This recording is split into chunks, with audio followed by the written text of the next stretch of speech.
Don't be so harsh, darling. She's just trying to earn a tip. Cassie's jaw tightened, but she continued pouring the water, her movements deliberate and fluid. Don't engage. Be a ghost. She filled the last glass and began to step back, her spine ramrod straight. Dignity was her only shield. You there? Preston's voice cut through the air, sharp and commanding. You missed a spot. Cassie stopped, turning. Sir. He pointed a manicured finger at his water glass. There, on the pristine white tablecloth, was a minuscule droplet of water. It was no larger than the head of a pin. Right there, he said, a smirk playing on his lips. You spilled. Sloppy work. Tonight was the annual St. Jude Children's Foundation charity gala. It was where New York's more wealthiest gathered to write checks. Cassie had worked enough of these events to know the script. The later it got, the louder and less coherent the conversations became, punctuated by insincere smiles and greetings. Her manager, a kind but perpetually worried woman named Genevieve Peterson, had briefed her earlier. Keep your chin up, Riley. Don't let them see you sweat.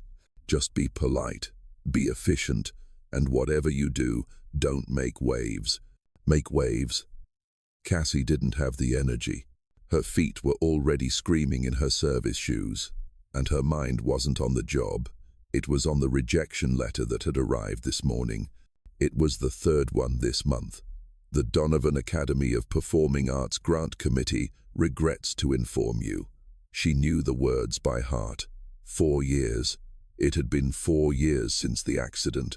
4 years since she'd traded her dance shoes for a serving tray, shelving her Broadway dreams to cover rent and her mother's medical bills. Cassie gave her head a slight shake, trying to clear the thoughts. This wasn't the time for a pity party. She had a job to do. She grabbed a pitcher of chilled water, checked her tray, and made her way toward one of the largest tables in the center of the ballroom. It belonged to Preston Montgomery III, a wealthy heir known for his extravagant parties and arrogant demeanor. Seated beside him was his fiancée, Veronica, a beautiful woman with a glacial smile. As Cassie approached, she caught Preston's voice, booming and self-assured. I don't see why my father insists on funding these things. Look at this waitstaff. They move like little automatons. Veronica let out a soft laugh, a delicate sound, devoid of any real warmth. Don't be so harsh, darling. She's just trying to earn a tip. Heat flooded Cassie's cheeks. Breathe. Just walk away. She gave a professional dip of her head and turned to leave, her heart hammering against her ribs with a mix of anger and humiliation. She moved quickly through the thickening crowd, trying to escape the toxic bubble around Preston's table. Her eyes were fixed on the service entrance, her safe haven. And that's when disaster struck. A guest, deep in conversation and laughing loudly, took an oblivious step backward without looking. His shoulder slammed into Cassie's elbow, a single moment of lost balance. The silver tray in her hand tilted violently. A single glass of red wine, the last item on her tray, flew through the air in a grim arc before it fell. Smash! The sharp crack of breaking glass sliced through the conversational buzz. The deep red liquid pooled like a wound on the expensive carpet, inches from the polished leather toe of Preston Montgomery III's shoe. A sudden hush fell over the immediate area. All eyes snapped to Cassie, who stood frozen, the empty tray still in her hands. And then Preston's voice rang out, loud and clear, dripping with malicious glee. He had the audience he craved. How clumsy. I told you, they train these people like puppets, but sometimes they can't even manage the basics. Veronica, seizing the moment, added with a sweetly venomous tone. Perhaps she should have stayed home and practiced holding things. Every whisper, every curious and judgmental glance pinned Cassie to the spot. She felt herself shrink, exposed and utterly alone. But as she looked up and saw the smug satisfaction on Preston's face, a spark of defiance ignited within her. Instead of cowering, she simply met his gaze. Preston noticed the shift. Her silence wasn't fear, It was a challenge. This irritated him even more. He didn't like being looked at that way by the help. He took a step toward her, his voice carrying across the silent room. "It seems you're not just clumsy, but you have an attitude problem as well," Preston said. Then he paused, his eyes narrowing as if in recognition. Another smile, a knowing one, crept across his face. "Wait a minute. I know who you are. Cassie Riley." Cassie flinched. She never expected him to know her full name. Preston continued, his voice laced with contempt. "Donovan Academy graduate, specialized in Argentine tango, a rising star once upon a time, and now serving drinks and breaking glasses." The murmurs in the crowd grew louder. This was getting much more interesting. "I have a proposition for you, little dancer," Preston said, pulling a thick wad of cash from his jacket pocket. He fanned out the $100 bills slowly, ostentatiously. "This is $10,000. He held out the money. "Dance one tango with me, right here, right now. If you can make it through the entire dance without a single misstep, the money is yours. Call it a tip." He paused, his smile turning cruel. "But if you fail, even once, you're fired on the spot. And everyone here will know you're nothing but a failure." The cruel offer hung in the air. This wasn't an opportunity, it was a trap, designed to humiliate her in front of everyone. Cassie stared at the cash.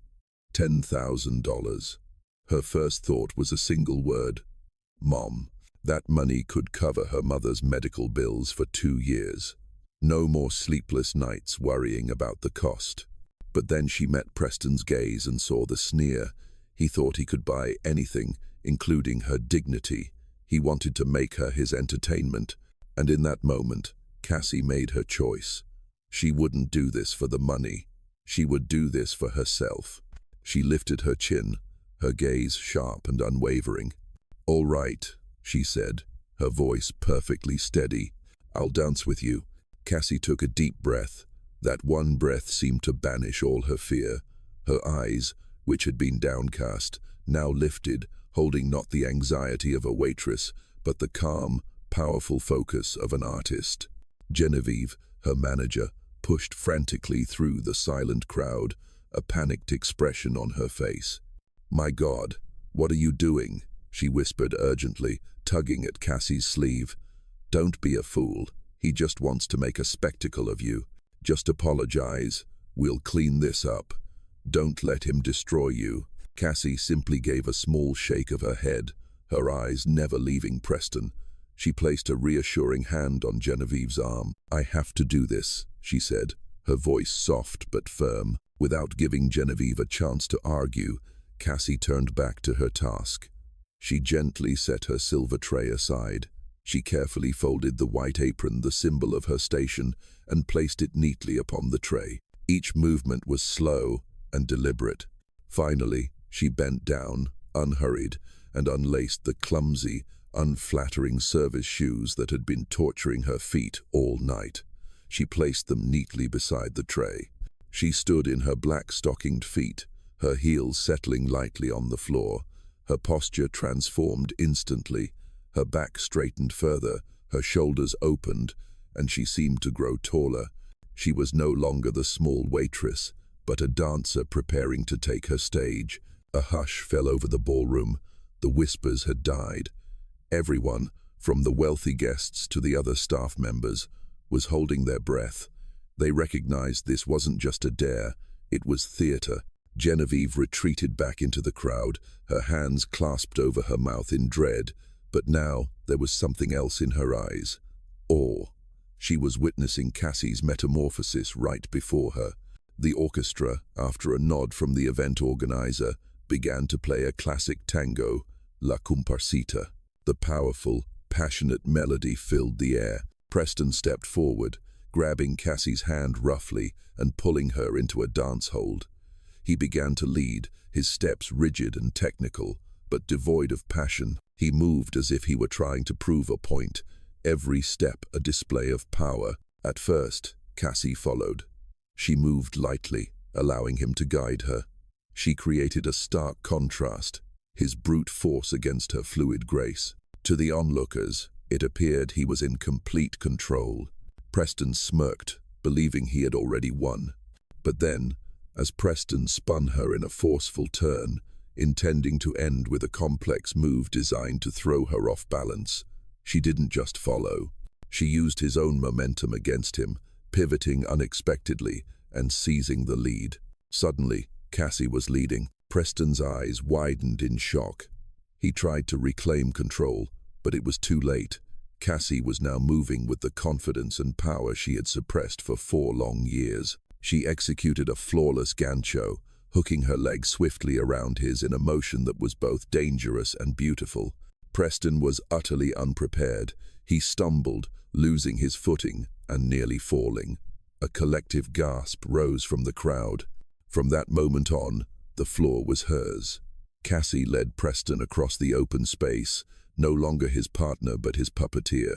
The smugness on his face vanished, replaced first by confusion, then by a rising panic as he realized he was completely outmatched. The music swelled to its final, dramatic crescendo. Cassie led Preston into a series of rapid spins, finishing the dance in one definitive pose. She arched her back, one hand on her chest, her head held high in defiant pride. Preston was left standing alone, disoriented and humiliated in the middle of the floor. A beat of silence. Then the room erupted in applause. Not the polite clapping they'd given the speeches, but a thunderous, genuine ovation. People were on their feet. Preston, his face flushed with fury and embarrassment, strode forward. He threw the wad of $10,000 onto the floor in front of her. The bills scattered across the carpet. "Take it," he snarled. "You won." Cassie straightened up. She looked down at the money on the floor, then directly into Preston's eyes. Her gaze held no triumph, only a quiet, unshakable dignity. "I didn't dance for your money," she said, her voice clear, echoing in the silence that followed the applause. "I danced for me." With that, she turned and walked away, the crowd parting like the sea to let her pass. She left Preston Montgomery III standing alone on the dance floor with his money and his shattered pride. Cassie didn't look back. She walked straight into the service area, her heart still pounding. Genevieve rushed over, her face a mask of worry. "Riley, she began, but she didn't seem to know what to say. "I quit," Cassie said calmly. "I'm sorry for the trouble I've caused." Before Genevieve could react, Cassie grabbed her purse and walked out the back door, stepping into the cool New York night. She didn't know where she was going, but she knew she could never go back. As Cassie walked away, leaving stunned silence in her wake, one person in the crowd hadn't applauded. That was Nate Crow, a photojournalist. Instead of watching, he had been working. His camera had captured the entire thing. Preston's arrogant challenge, the moment Cassie removed her service shoes, the explosive dance, and finally, the shot of her turning her back on $10,000 scattered on the floor. He knew this wasn't just party gossip, this was a story. That very night, Nate sent his article and photos to BuzzFeed News. The story went viral faster than anything he could have imagined. By the next morning, it was everywhere. People across the country were sharing it on social media. The name Cassie Riley and the image of her standing tall after the dance became a symbol of dignity and resilience. Moved by Cassie's actions, a social media user started a GoFundMe page. It was titled, "The Tip Cassie Deserves," with the goal of raising the money she had refused. The public response was overwhelming. People didn't just want her to have the $10,000, they wanted to show her that her stand meant something. Overnight, the GoFundMe blew past the $50,000 mark. The next morning, in a lavish office on the top floor of the Montgomery Corp building, Preston Montgomery Jr. wasn't reading the morning news. He was staring at his computer screen, which displayed the company's stock price. A bright red number stood out, -4%. The office door opened and Preston walked in, looking tired but still wearing a trace of the previous night's smugness. "You wanted to see me, father?" Preston Jr. didn't answer right away. He turned the computer monitor toward his son. Preston stared at the downward trending graph. 4%, his father said, his voice low and cold. Our stock dropped 4% overnight, all because you wanted to entertain yourself by humiliating a waitress. He pulled up another tab, revealing the BuzzFeed news article, headlined by the photo of Preston throwing the money and Cassie walking away. You've made the Montgomery name a laughingstock, Preston Jr. continued, the anger in his voice becoming more pronounced. Business partners have been calling me all morning. They're not asking about projections. They're asking about my son's disgraceful behavior. Preston opened his mouth, perhaps to make an excuse, but his father held up a hand. I don't want to hear it. From now on, you are on complete lockdown. No public appearances, no parties, no talking to the press. You will stay out of sight until I have cleaned up this mess. Just then, there was a knock on the door. An assistant entered, placed a small velvet box on Preston Jr.'s desk, and retreated silently. Preston Jr. slid the box across the desk toward his son. Preston looked at it, confused. And this, his father said, his voice devoid of emotion. Veronica's publicist just dropped it off. The engagement is off. Preston froze. He opened the box. Inside was the diamond engagement ring he had given Veronica. Now, the last shred of arrogance vanished from his face, replaced by pure, stunned defeat. He had lost everything in a single night. While the outside world was buzzing, Cassie was in her small apartment. She stared at her computer screen, unable to believe the number on the GoFundMe page. Her mother sat beside her, clutching her hand, both of them silent in the face of this sudden turn in their lives. Her phone had been ringing non-stop, mostly unknown numbers, probably reporters. She'd ignored them. But then, a call came through from a Manhattan landline. This time, for some reason, she answered. Hello? She said cautiously. Hello, am I speaking with Miss Cassandra Riley? A deep, warm voice asked on the other end. Yes, this is she, Cassie replied. My name is Gregory Bishop. Cassie froze. The name was iconic. Gregory Bishop was a legendary Broadway choreographer and director. He was her idol, the reason she had started dancing in the first place. This had to be a prank. I don't understand, she stammered. I was at the charity gala last night, he said, his tone utterly serious. I saw the entire thing. He paused for a moment, then continued, what you did on that dance floor. That wasn't just dancing. That was a performance of pure emotion and power. I haven't seen someone tell a story with their movement like that in years. Cassie held her breath, not daring to believe what she was hearing. I'm casting a new show, Gregory Bishop said. The lead role is a strong, resilient dancer, someone who's faced hardship but never lost her passion. When I saw you last night, I saw my character standing right in front of me. Tears began to trace paths down Cassie's cheeks, not tears of humiliation or anger, but of hope. I think the role is yours, Miss Riley, he concluded. I'd like to invite you to audition. The question hung in the air. It was the question Cassie had been waiting for her entire life. The night before, she had danced to reclaim her dignity, and now that same dance had opened the door to the dream she thought she had lost forever.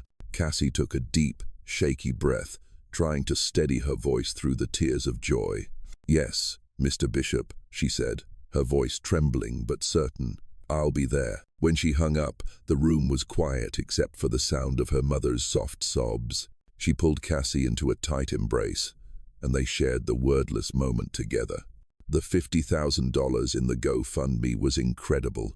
It would solve all of her financial burdens. But it wasn't the real victory.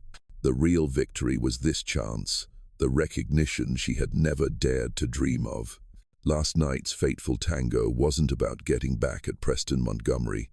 It was a declaration, a statement that no matter how life had beaten her down, no matter that she'd had to trade her point shoes for a silver tray, the dancer inside her was always there, just waiting for the music to start. And now, the world's biggest stage was waiting. In the end, this was never just about a dance.